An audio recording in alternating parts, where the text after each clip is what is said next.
This was not the first time he'd gone missing, nor would it be his last. But this time he was seriously lost. 14 days in the wilderness, no trail, no food, no compass, only the raw instinct to survive, and the distant memory of a wife pacing their cabin floor, praying for his return. Again and again he would fall and rise, determined not to die in vain. It appeared to him that if his life had been at stake, he could not have walked another mile. Out of this wilderness walked not just a survivor, but a leader, a man who would help tame the American frontier, a man who would never quit, not in the woods, not in battle, not when the fires of war threatened to burn it all down. Soon he would meet another trailblazer, Daniel Boone. Together they'd carve paths through lands few dared enter, friends, fellow frontiersmen, and the architects of one of the boldest undertakings in American history. Boone would find fame in Kentucky. Robertson, he'd settle Tennessee. While Boone's name lived on in legend, Robertson's faded, his legacy scattered in county names, forgotten statues, and fading maps. Yet it was his grit, his refusal to abandon the fort, that held Middle Tennessee for the fledgling United States. Without him, Nashville would likely have failed. Andrew Jackson may never have come, and the Cumberland may have flown under a Spanish flag. James Robertson, frontiersman, soldier, statesman, entrepreneur, father of 11, husband of 1, native son.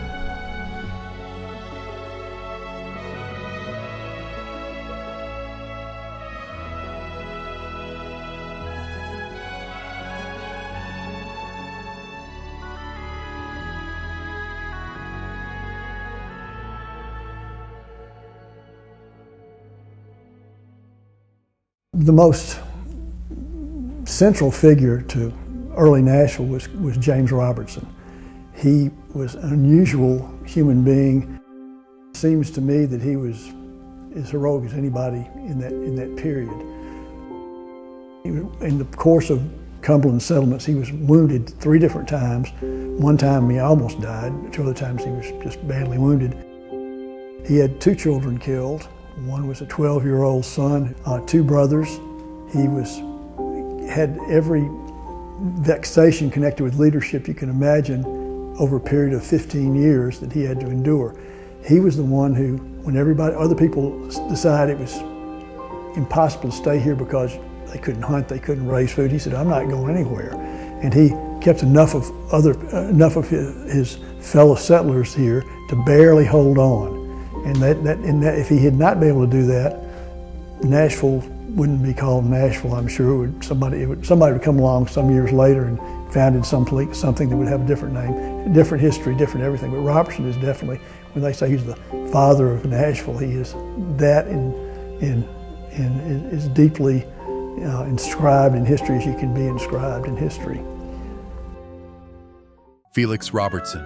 My grandfather, John Robertson, was a native of Ireland. His father was a native of Scotland. The Robertsons likely came from Perthshire, ancient Highland ground where clan loyalty once meant survival. By the early 18th century, that world was collapsing. British rule dismantled clan society. Land was seized. Customs were suppressed. For many Scottish families, survival required departure. Ulster, Northern Ireland, offered land and a temporary refuge. The Robertsons were not alone. Thousands followed the same path. The British experiment in Ulster failed. Poverty returned, pressure mounted. Across the Atlantic, America promised something different. Cheap land, religious freedom, distance from authority. North Carolina welcomed them. I am unable to state the time of my grandfather's removal to North Carolina, nor my father's age at the time, only that he was quite young. When they moved from Virginia, they settled low down in North Carolina, and in a few years moved up to Wake County. There his parents purchased a 320-acre farm tucked in the bend of the Neuse River. Both of James Robertson's parents died while he was still young, leaving 8 children. The burden fell to him to raise the family. He became head of the household not by ambition, but by necessity. Responsibility came early, and it never left. At 26, James Robertson married Charlotte Reeves, daughter of Mary Jordan and the Reverend George Reeves. My impression is that my father never went to school. My mother, after their marriage, was his sole teacher. His education was limited. He was a ready writer, but wrote a bad scrawl and spelled badly. Elizabeth Cheatham. I remember him as unusually quiet and thoughtful, and full of the cares of his business. Strongly built, broad shoulders, heavy brows, shading pale blue eyes. A man slow to speak, careful in judgment, known not for display but restraint. Life in rural North Carolina grew intolerable. Sheriffs inflated fees, court clerks manipulated costs, land agents twisted titles, taxes rose, services vanished. Justice became something purchased. The settlers did not call themselves rebels, they called themselves regulators, men who believed they were restoring lawful order where corruption had replaced it. They were at war with local government. Hillsboro, just 30 miles from Robertson's farm, was the seat of the government. When the courts failed, everyone felt it. Officials were dragged from benches. Edmund Fanning, a local judge, had watched helplessly as his home was ransacked and destroyed. Richard Henderson, one of the associated justices of the province, had his barn and other buildings burned. Out of collapsing authority and corrupted courts, Robertson chose a different answer. He would look west, over the mountains, before British authorities took action. Soon after his departure, then British Governor Tryon sent his troops to put them down. They were shot, hanged, and dispersed.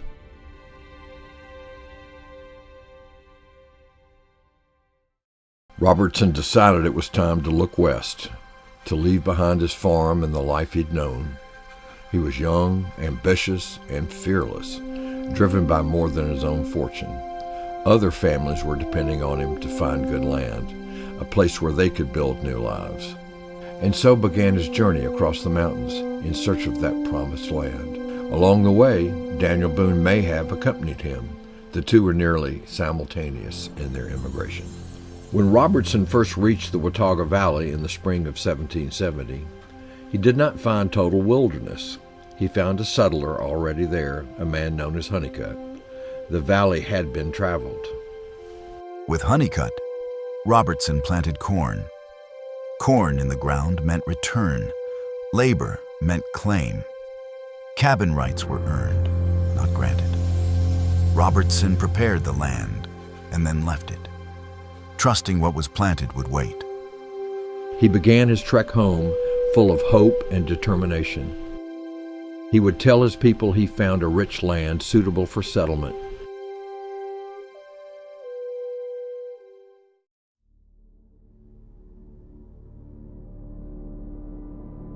Felix Robertson. On his return from Watauga to North Carolina in 1770, having some business, he determined to take that route home and struck through the mountains without a trace of a human foot to direct his course for the heads of the Yadkin. Edward Swanson. It being only 4 days' journey, he only took 4 days' provision with him.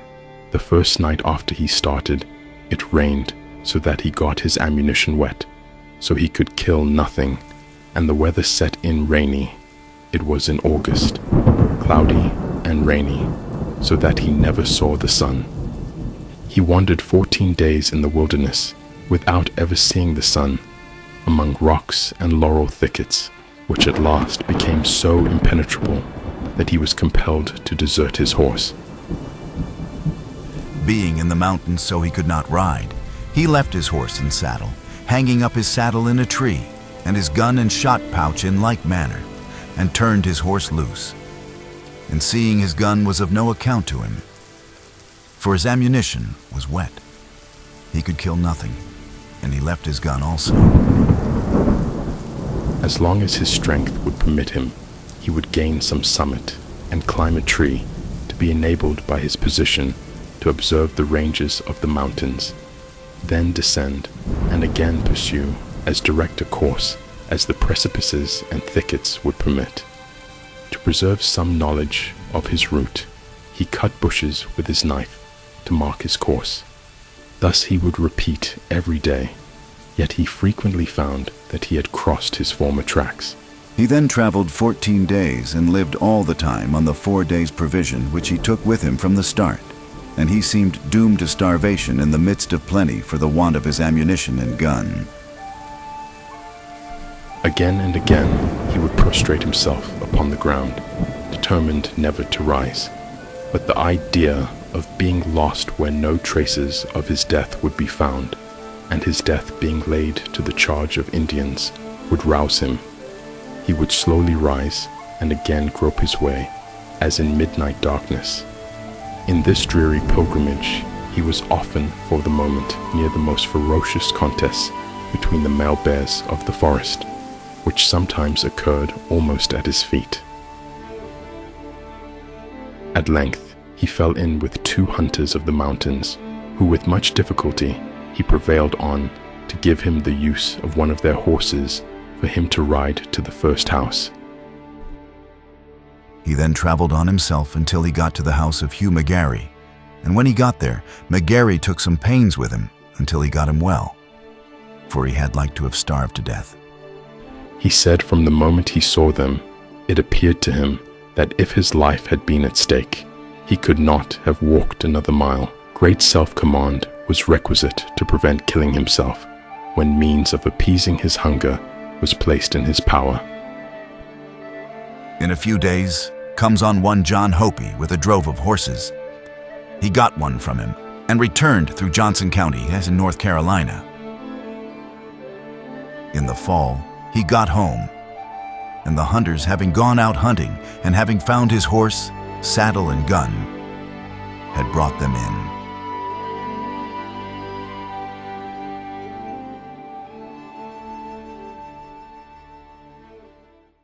In October of 1770, James Robertson, his wife Charlotte, their young son Jonathan, and his brothers Elijah and Mark once more turned westward. With a handful of determined families, they crossed the Appalachian Mountains into a land they had only heard described in whispers, the Watauga Valley.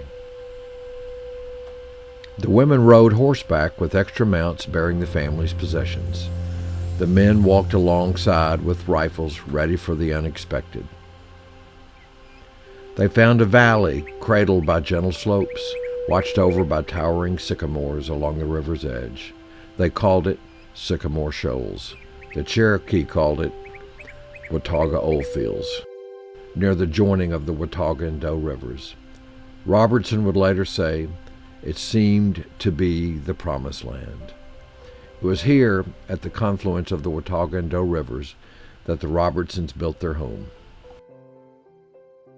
Here, life began again. Just months after their arrival, on December 11th, 1771, Charlotte gave birth to a son, Randolph Robertson. He was their second son, Jonathan being the first. It was a symbol of new life in a new land. But the frontier spared no family from hardship. Not long after, their cabin caught fire. Yet the Robertsons, like their neighbors, rebuilt. And still, peace, so rare in these borderlands, settled over the valley. For a time, settlers and Cherokee traded, visited, and shared in the bounty of the land. Faith also bound them together. Felix Robertson. I do not know whether or not my father found Boone on Watauga when he went there, but I know he lived there while my father resided there. I recollect hearing my mother say that Boone always stopped with them for some days on his way out and return route from his western hunting excursions. My sister, 9 years older than myself, says that Boone and several of his children were baptized, christened, with her and her 3 brothers at my father's house. She was young at the time, but such events are rarely forgotten.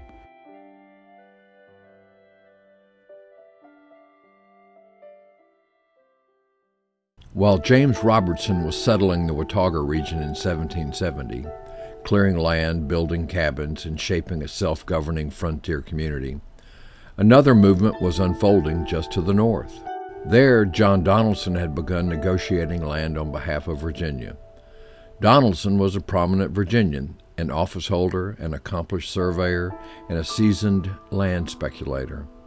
Nearing 60 years of age, he was commissioned by Virginia and the British Crown to help establish a formal boundary between colonial settlement and Cherokee land. For 5 months, Donaldson traveled the southern frontier in the company of Attakullakulla, the most noted and respected Cherokee chief of his generation. Known to the English as Little Carpenter, Attakullakulla was far more than a guide.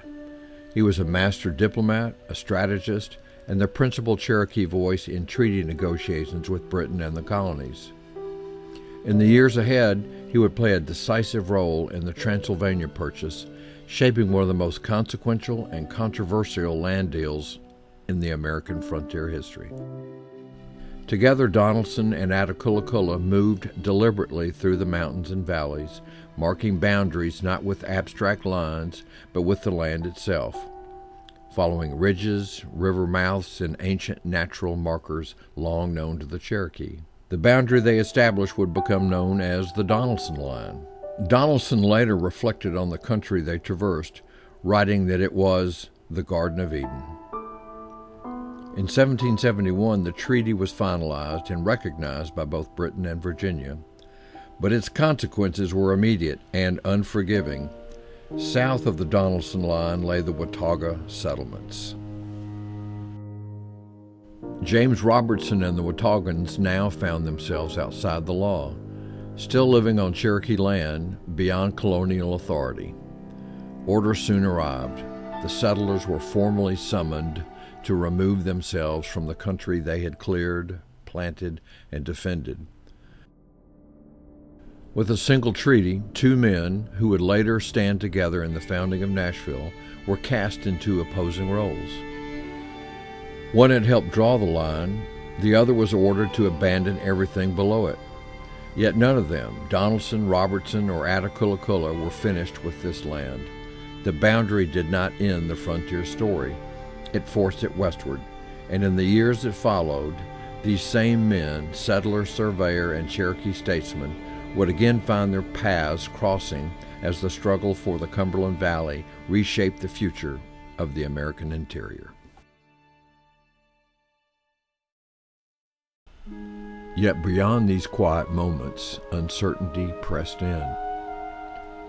In 1772, the Indian boundary line was fixed at the Holston River. Settlers north of it came under Virginia's protection. Those south, like the Wataugans, discovered they were in Cherokee territory. Then came the order. Alexander Cameron, British Superintendent of Indian Affairs, warned them to abandon their farms. But there were now 70 plantations here, and the settlers had just planted their crops. They refused to leave. With eviction looming, the settlers turned to diplomacy. James Robertson and John Bean were sent to treat with Cherokee leaders. Under the shade of towering sycamores, they secured a 10-year lease for the Watauga Valley, paying goods worth nearly $1,000. It was a delicate pact, survival for the settlers, sovereignty for the Cherokee. But to British officials like Lord Dunmore, it was an act of rebellion, a dangerous example of Americans governing themselves. After this, the settlement increased with greater rapidity than before, yet they lived in amity with the Indians and enjoyed among themselves the most perfect harmony. And so, in 1772, the settlers went further still. They formed the Watauga Association, a written constitution, the first adopted west of the Appalachians. They elected magistrates, framed laws, and governed themselves with remarkable order. Among the magistrates was James Robertson. Theodore Roosevelt.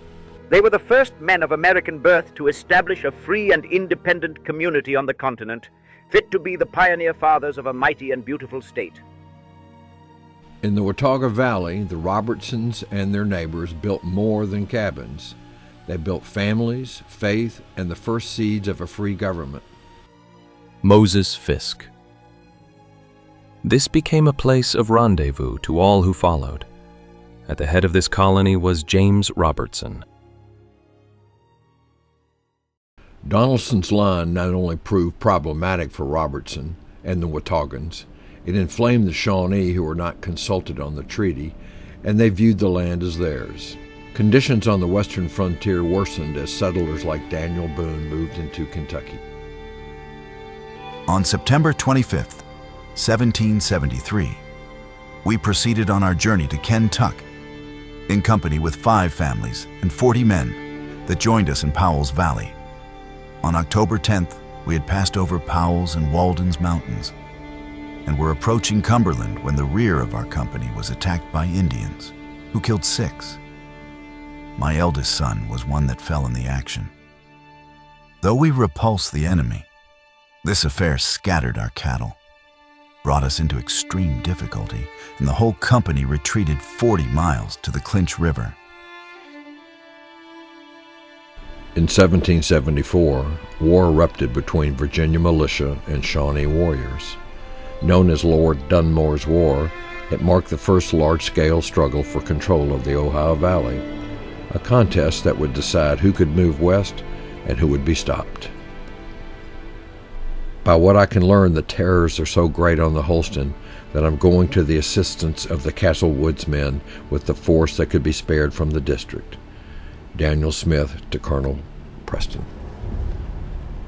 On October 10, James Robertson and Valentine Sevier, both sergeants, went out before daylight to shoot a deer and unexpectedly found the Indians advancing in line half a mile from the camp.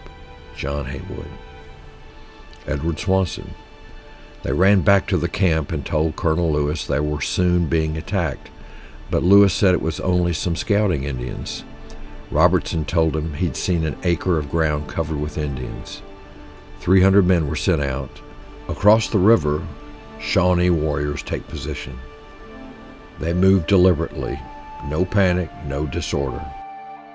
Opposing the militia was a disciplined Shawnee force led by Cornstalk, one of the most formidable native leaders of the era. It was one of the hardest fought frontier battles of the 18th century. The Shawnee did not break, they were worn down. The Ohio Valley was not surrendered easily. Lord Dunmore's War forged more than boundaries. It forged relationships. Men who would later shape the Cumberland frontier first learned one another here under fire. These men would later serve beside Robertson as scouts, officers, surveyors, and settlers. Lord Dunmore's War taught frontier leaders a hard lesson. Native resistance was organized, persistent, and capable of stopping settlement outright.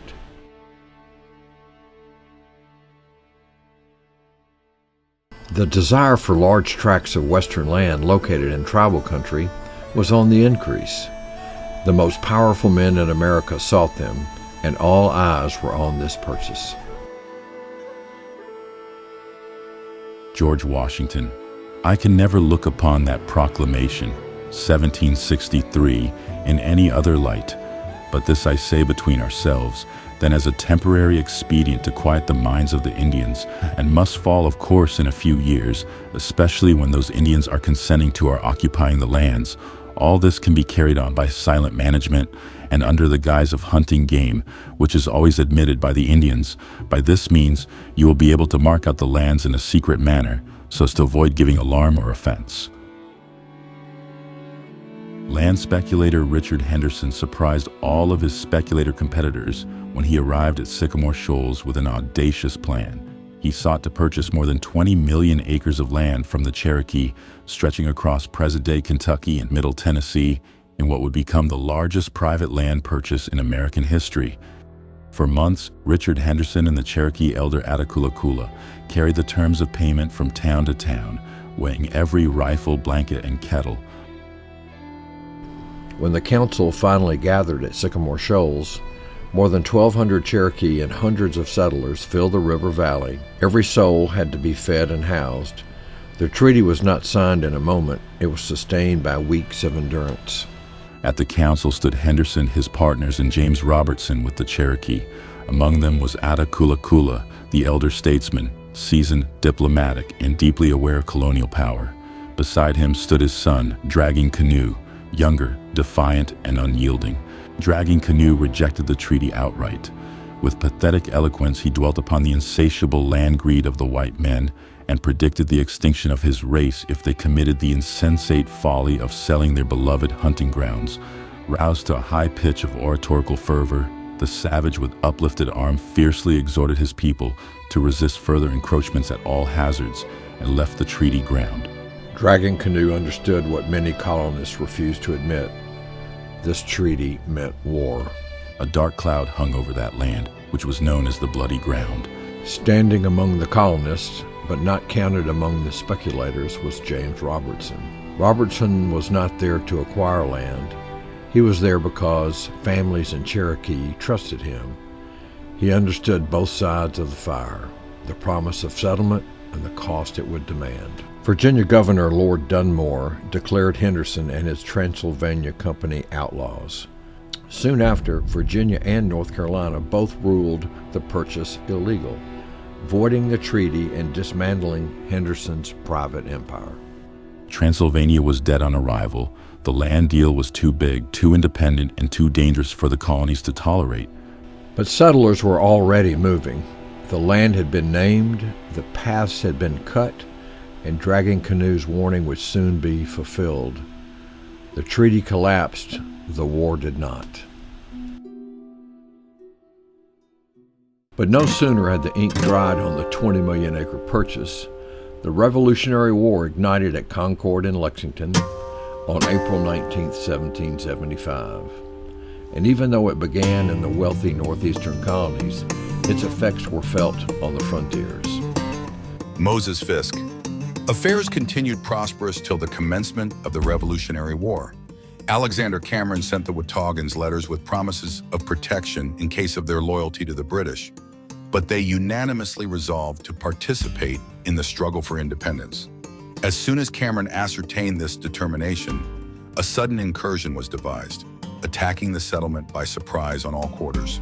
About 2 days after my arrival in West Florida, with ammunition to supply the Cherokee and Creek nations, I was informed of the arrival of Chincanasina, or the Dragging Canoe, a leader of the Cherokee. His business was to inquire into the cause of the present quarrel of the provinces with Great Britain. Henry Stewart, Deputy Superintendent of Indian Affairs for the Southern District. The Cherokee are almost surrounded by white people. Our nation has but a small spot of ground left to stand upon. It seems the intention of the whites is to destroy us from being a people. Dragging Canoe. And so began the loss of peace and friendship with the Cherokee. And once again, the British were behind the call to arms. Thankfully, the settlers had a friend in Nancy Ward, beloved woman of the Cherokee. She overheard the Cherokee plans to invade and sent warnings to the settlers. The intelligence which the inhabitants of Holston received was that 700 Indians had divided into two parties, one to fall on the settlement of Watauga by way of the mountains, the other, commanded by Dragging Canoe, to break up the settlements in and above the fork and proceed northwardly into Virginia.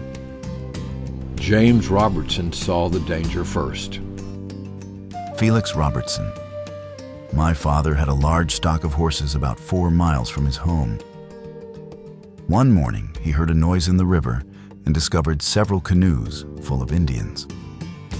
On his return, he discovered many signs of Indians. Confident that a large number were in the country, he hastened for the nearest fort, alarming settlers along the way. Tracks of about 100 Indians coming right along the path toward our fort. We are sure they will attack in the morning. We are in good spirits. We hope to give them a warm reception and keep them out until assistance arrives. On the same day the battle was fought at Long Island Flats, Cherokees attacked the fort at Watauga, in which were James Robertson, John Sevier, and others. They made the attack at sunrise and were repulsed with some loss. From that time, they skulked around the fort for 3 weeks, till a party from Virginia came to the relief of the garrison and found the inhabitants secure in their fort, the Indians having retreated. John Haywood, 1823. Pennsylvania Packet, August 17th, 1776. On Colonel William Russell of Fincastle County approaching the Watauga fort with the men under his command, the Indians retired precipitately, having 1 killed and 2 wounded by a party that pursued them. The fort was relieved after a fortnight's close siege, during the greater part of which our people lived on parched corn. There were supposed to be 500 women and children in this little fort. Except for 4 or 5 who ventured out to drive in some cows, we lost not a man. These were found scalped. With the onset of the American Revolution, most native nations aligned with the British, longtime trading partners who supplied the goods essential to sustaining their established way of life. The war changed everyone. Nothing will reduce the Indians so soon as pushing the war into the heart of their country. I would never cease pursuing them while one remained on this side of the Mississippi. Thomas Jefferson, August 5, 1776. The frontier had crossed a line. Survival now meant offense. It was locked in a cycle of raids and retaliation. Hunters were killed, horses stolen, and trust collapsed on both sides. Felix Robertson. For 4 or 5 months, the Indians were killing the hunters and stealing horses. My father and John Sevier often went out with the men and killed a great many Indians. When the Cherokees sent a flag of truce, James Robertson agreed to meet, hoping the violence could still be stopped. They expressed a great desire for peace, and my father went to treat with them. After many days of council, it appeared nothing could be done. The men grew discouraged and left, until none remained but my father and 1 other. As night fell, the council reached a decision. Just before sundown, he was seized and placed in prison. That decision was death. After some hours, an Indian woman, the wife of a half-breed, came secretly and told him the council had determined he should be shot. She opened the door and sent him away. By her kindness, his horse was ready. He mounted, plunged down a precipice into the river, and as he gained the far bank, the war whoop rose behind him. He heard them close behind him until he had gone several miles. Avoiding the common road, he did not reach home until the 3rd day, without food or sleep. His wife was in great anxiety and alarm, he having been detained longer than expected. By the autumn of 1776, frontier violence had hardened into open war. In response, Virginia, North Carolina, and South Carolina launched coordinated campaigns against the Cherokee Nation. Virginia militia under Colonel William Christian crossed the French Broad and Tennessee rivers, advancing into the overhill towns. Once again, future leaders would share the stage. John Donaldson was recruited to lead a company of men from Virginia. James Robertson had command of a company of about 80 men, and John Sevier led a company. Expecting battle, they instead found villages abandoned, families having fled into the mountains and downriver to protect women and children. Colonel William Christian. I moved through the towns and met with no opposition. The Indians had run off hastily, carrying away their clothes and the best of their goods, but leaving behind their corn. I believe the old warriors and all the women in the nation were averse to the war. Dragging Canoe was the principal agent in hastening the war.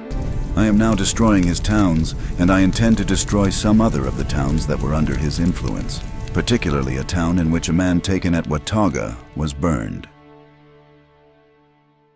Before a single boat was built, before a trail was taken west, the future of the Cumberland was already being decided, quietly, deliberately, and not always in the open. In the summer of 1777, leaders gathered on Long Island of the Holston, a place sacred to the Cherokee, set apart for council, peace, and judgment. Here, commissioners from Virginia and North Carolina met with Cherokee leaders to end a brutal war. Then, near the council ground itself, a Cherokee headman, Big Bullet, was murdered. By every law of diplomacy, the talks should have collapsed. They did not. The Cherokee chose restraint. The commissioners chose silence. Peace, all agreed, mattered more than justice. This moment tells us something critical about Cherokee diplomacy. This was not weakness, it was a political decision, the preservation of peace over retaliation. The war ended. The arguments did not. North Carolina demanded that the Watauga and Nolichucky settlements, already occupied by white families, be included within the new boundary. The Cherokee refused. Those lands lay too close to their towns, too close to their hunting grounds, too close to home. They did not raise cattle. They followed deer, buffalo, and seasons. A farmer's boundary was a hunter's starvation. Virginia, focused on access to Kentucky and the Cumberland Gap, was prepared to approve the line. North Carolina was not. Imperial lines were easy to draw. They were nearly impossible to enforce, especially in a landscape governed by movement, not fences. North Carolina argued the Cherokee had once offered a 10-year lease. Proof, they said, that settlement had been permitted. The Cherokee countered that no such lease had ever been approved, and that hunting land could not be leased like pasture. North Carolina pressed harder. The Cherokee, they said, had started the war. They had allowed settlers to remain even after provincial authorities denied permission. Once war began, North Carolina claimed, those settlers were taken under its protection. The frontier, they argued, could not be unwound. The Cherokee held firm. They would wait, they said, for George Washington to decide where the line should fall. Peace was preserved. The boundary remained unsettled. What happened next did not occur at the council fire. There was no belt exchange, no witnesses called forward, no line drawn on a map. It happened instead in the margins of the treaty, between men who understood that peace, once signed, would move faster than law. James Robertson, John Donaldson, Richard Henderson. They did not argue whether the Cumberland could be settled. That decision had already been made. They discussed how and who would go first. According to Archibald Henderson, this was the moment when planning replaced speculation, when the Cumberland ceased to be an idea and became an operation. The treaty itself remained unresolved. Boundaries were still disputed, authorities still uncertain, but the men standing here understood something governments did not. The frontier never waited for permission. They agreed the settlement would not be a rush, not like Kentucky scattered and vulnerable. It would be disciplined, staged, divided by land and water. Robertson would go first, to test the ground, plant corn, and establish presence. Donaldson would follow by river, when the season allowed, carrying families, tools, and survival itself. Henderson would coordinate, finance, and remain just outside the frame of legality. Historian Samuel Cole Williams notes that by this point, the decision to settle the Cumberland had already been reached. The treaty did not create that decision.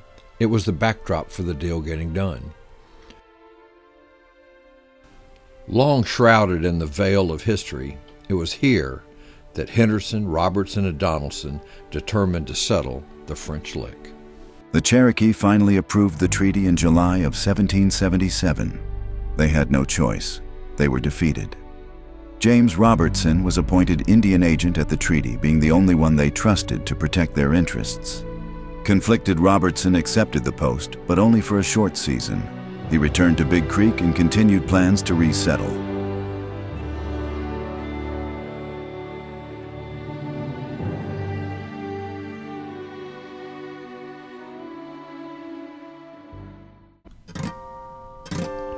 James Robertson did not choose French Lick by rumor or accident. He chose it because, for more than a decade, the men who knew the western wilderness best had been quietly mapping it for him. By the early 1760s, a distinct class of frontier explorers, the Long Hunters, had begun operating far beyond the Appalachian barrier. They came chiefly from Pennsylvania, Virginia, and the Carolina backcountry, settling along the upper Holston and New Rivers. Each fall, they departed with pack horses, powder and lead, traps and tools, prepared to live for months and sometimes years beyond settlement, repairing their own rifles deep in the wilderness. They returned in the spring with furs and with knowledge. These were not settlers, they were scouts, hunters, and pathfinders. Their stories spoke of a land west of the Cumberland Mountains, rich in game, crossed by buffalo roads and ancient Indian traces, a country untouched by fences or farms. Henry Skaggs reached the Cumberland Basin as early as 1762 and stood at a vast salt lick where buffalo gathered in staggering numbers. The hunters called it French Lick. Others followed. James Smith wandered the interior for nearly a year, tracing the Holston, Tennessee, Cumberland, and Ohio rivers, proving the western country was not chaos, but a connected world of waterways. Isaac Lindsay reached the mouth of the Stones River, showing that the Cumberland could be traveled by boat. Then came the great hunting parties, Caspar Mansker, the Bledsoe brothers, Joseph Drake, Uriah Stone. Stone would give his name to the river that flowed upstream from French Lick, the Stones River, a permanent mark of the Long Hunters' passage across the Cumberland frontier. Together they crossed the mountains again and again, rediscovering the salt licks, mapping valleys, and proving that this land could sustain life and trade. Mansker, towering, illiterate, but among the finest riflemen on the frontier, ranged farther than most. On one of his early hunts deep in the Cumberland country, Mansker unexpectedly encountered Piamingo, the powerful Chickasaw chief whose people hunted the region. For a moment, death seemed certain, but Piamingo, measuring the hunter before him, chose restraint. He stripped Mansker of his furs, the season's hardest to earn wealth, but spared his life. It was a lesson the frontier would repeat often. French Lick lay not in empty wilderness, but at the crossroads of Indian power. Yet the Chickasaw did not claim it as a permanent town. It remained a shared hunting ground, open, contested, and unoccupied. The Bledsoes marked their licks. French trader Timothy de Montbriam built a post along the river, opening the country to commerce. Thomas Spencer, a giant of a man, noted for spending a winter in a sycamore tree, gave the French Lick its name after Timothy de Montbriam. By the early 1770s, the valley lay bleached with buffalo bones, the last echo of herds that once darkened the plain. But hunters were not the only men to recognize French Lick's importance. Soldiers soon followed the same path. As the colonies drifted towards revolution, military leaders began to study the western rivers as highways of future war. Among them was George Rogers Clark. Moving through the Ohio and Cumberland systems, Clark learned what the Long Hunters already knew, that whoever controlled the rivers would control the interior of the continent. He saw how the Cumberland cut deep into the southern frontier, how French Lick sat at the meeting of water routes, traces, and hunting grounds, and he acted on it. In a letter to Virginia Governor Patrick Henry in 1779, Clark referred to a tract he had purchased 3 years ago at the Great French Lick, land he described as containing 3,000 acres. He made it clear he could not afford to lose it. This was not casual speculation.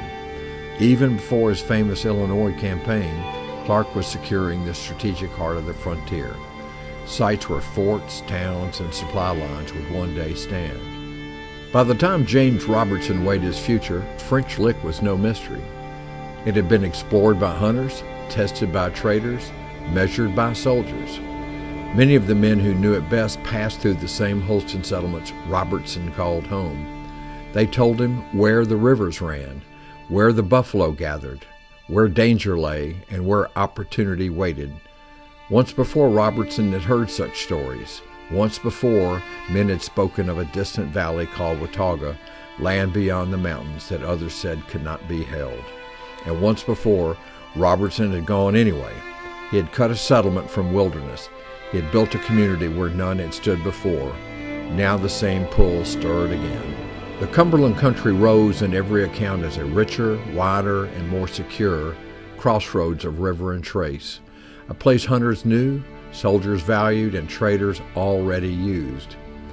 Now he had to see this promised land for himself, just as he once had with Watauga, only this time he would not go alone. This would not be a lone cabin on a distant creek. It would be a migration. Families, fighters, surveyors, a colony moving as one. The Long Hunters had revealed it. Clark had staked his future. The rivers had opened the road. All that remained was the launch. And in the spring of 1779, Robertson turned his face once more toward the wilderness, toward the salt licks of the Cumberland, toward French Lick, toward the settlement that would become Nashville.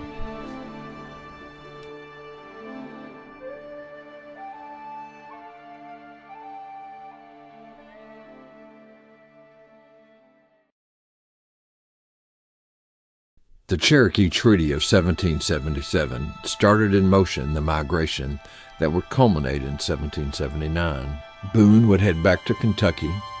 Robertson, along with numerous others, began plans to move.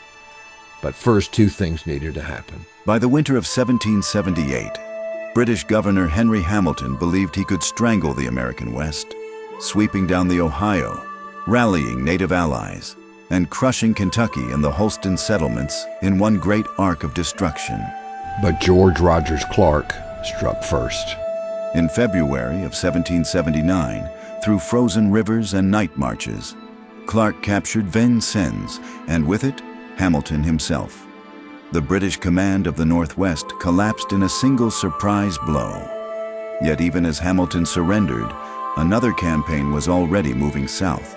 This campaign meant to break the Chickamauga Cherokees. Dragging canoes war towns along the Tennessee River near modern-day Chattanooga, who had become the British spear point against the frontier. Robertson had suggested the campaign to North Carolina Governor Caswell in his resignation letter, and Governor Patrick Henry ordered Colonel Evan Shelby into motion. Volunteers poured in. No draft was needed. 500 volunteers, men from Watauga and the Nolichucky, took up rifles without pay. On April 1st, their rendezvous formed at Long Island and the mouth of Big Creek, at Robertson's home and fort, where boats were built from felled poplar trees, flatboats, pirogues, long canoes. In early April of 1779, the flotilla pushed down the swollen Tennessee River. At dawn, they struck. Guided through flooded cane brakes, the militia waded into Chickamauga itself, a town nearly a mile long. Chiefs dragging canoe and Big Fool fled as the militia surged in. Houses burned, corn cribs were emptied. Town after town fell. Chickamauga Town, Lookout Mountain Town, Running Water Town, Crow Town. Horses taken by the hundreds, mounts that would carry the militia home. The Chickamauga war machine was shattered in a matter of days, and word soon spread that the two hammer blows, Clark's capture of Hamilton in the west and Shelby's destruction of the river towns, had broken British power in the west. The frontier, at last, exhaled. For the first time in years, the raids slowed, the war smoke lifted. And in that fragile calm, James Robertson moved. From his home on Big Creek, preparations quietly began. Small parties formed, supplies gathered. Before a colony could move, the land itself had to be claimed. That spring of 1779, Robertson set out with 9 men, cutting westward toward the Cumberland. They reached the bluffs. They planted corn, raised rough cabins to mark possession. Near what would one day become the crossroads of 23rd and Park, the first proof of settlement took root. The Cumberland was no longer rumor. It was home in waiting. But Robertson needed one thing more.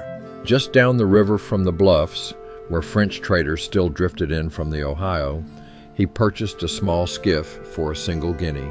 Robertson and a few others boarded the skiff and headed downstream 200 miles down the Cumberland, down the Ohio, then to the Mississippi, until he reached the Illinois country where Clark now stood victorious.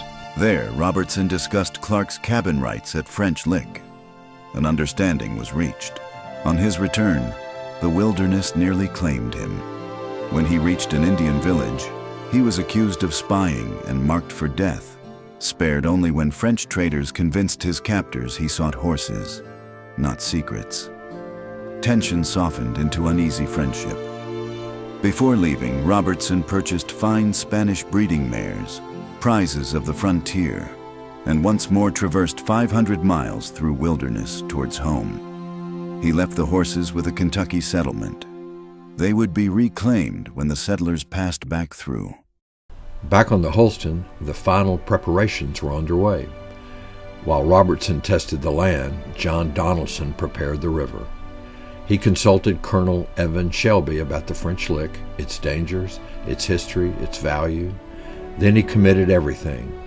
With his wife and 11 members of his household, Donaldson began building boats at Long Island, with the dream of rebuilding his lost fortune. There rose a vessel unlike any the frontier had seen. They called her Adventure, a 100-foot flatboat, armed with cannon, built to lead 30 settlers through hostile country. Some 30 other vessels were built. Over 200 souls would travel 1,000 miles along the rivers.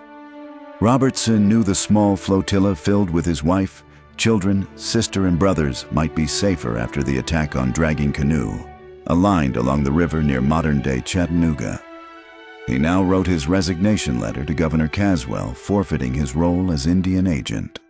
James Robertson, January 14, 1779, to Governor Caswell of North Carolina. I now beg leave to tell you that from many disadvantages to me with respect to my private property and the necessary business that now compels me to other distant parts, it is not in my power to perform the trust reposed in me, and I humbly resign that trust. The plan was set. Robertson and the overland party would depart in late summer. Donaldson and the river flotilla would follow when winter waters rose. 2 paths, 1 destination, the Cumberland. Hopes and dreams awaited, along with tragedy.